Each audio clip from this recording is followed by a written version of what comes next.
Imagine opening your eyes one morning, not to sunlight, not to birds singing, but to the relentless sound of rain. Cold drops strike the leaves above your shelter. Water drips from every branch. The ground beneath you has turned into thick mud. Your fire, the one that kept your family warm through the night, has gone out. Again. You have no dry wood, no warm clothes, no guarantee that the rain will stop tomorrow, or even next week. Now imagine this wasn't a single storm. Imagine it lasted for months. For early humans, this wasn't just bad weather. It could mean the difference between survival and extinction. But here's the mystery. If endless rain was so dangerous, how did our ancestors survive long enough for us to exist today?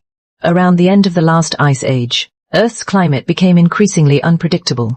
Some regions experienced long wet seasons, swollen rivers, and repeated flooding. Scientists know this from ancient lake sediments, cave formations, fossil pollen, and changing river deposits. Exactly how long these wet periods lasted in every location is still debated. But one thing is clear. For many groups of hunter-gatherers, heavy rainfall was not an occasional inconvenience. It became a way of life. Every sunrise brought the same question. Would today finally be dry? Most days, the answer was no. Food became harder to find. Trails disappeared beneath flowing water. Small fires died within hours. Shelters leaked from every corner. Children became cold. Older family members struggled to stay warm. And predators still hunted, even in the rain.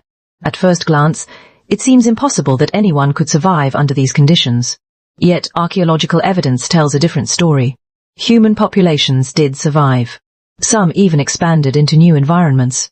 So what changed? Rain wasn't only an enemy. It became humanity's greatest instructor. Early humans couldn't stop storms. They couldn't control rivers. They couldn't build cities. So they learned something even more powerful. They learned to observe. Instead of fighting nature, they began listening to it. After weeks of rain, they noticed something surprising. Not every place became flooded. Some hills remained dry. Some caves stayed warm. Certain trees shed water better than others.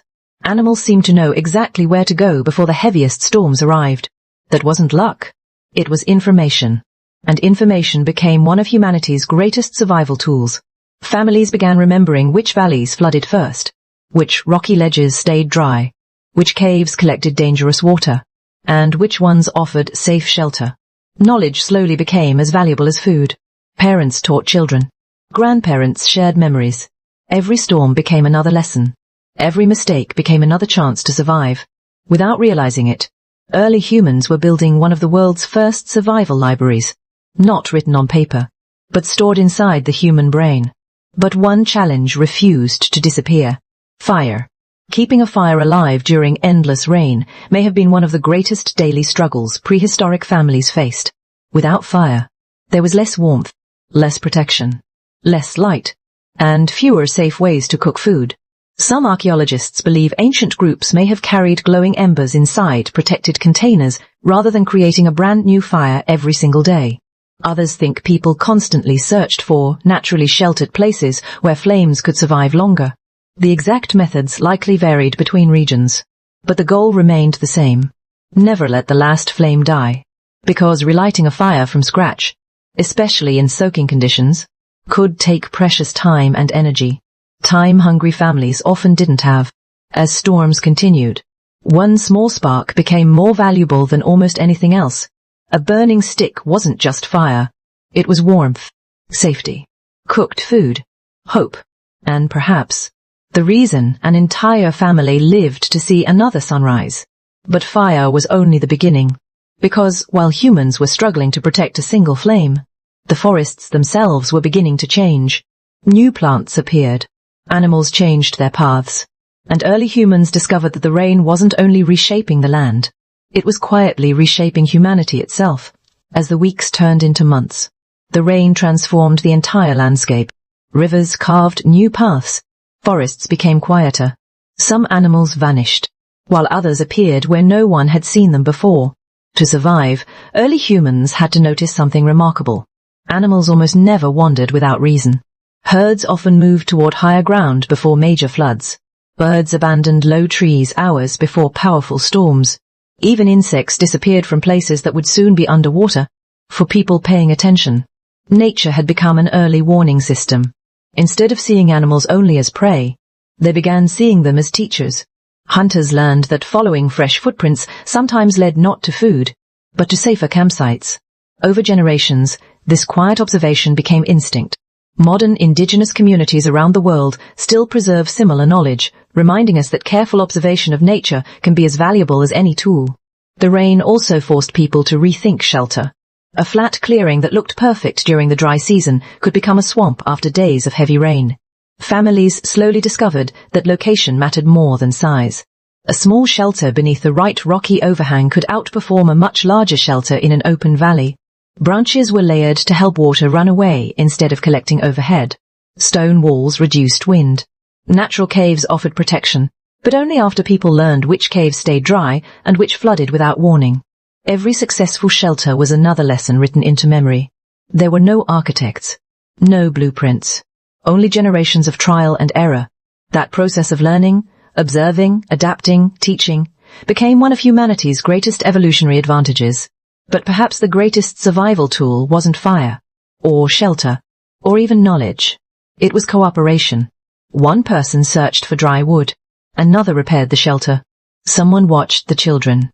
Others searched for edible roots, shellfish, mushrooms, or trapped fish when larger game became difficult to hunt.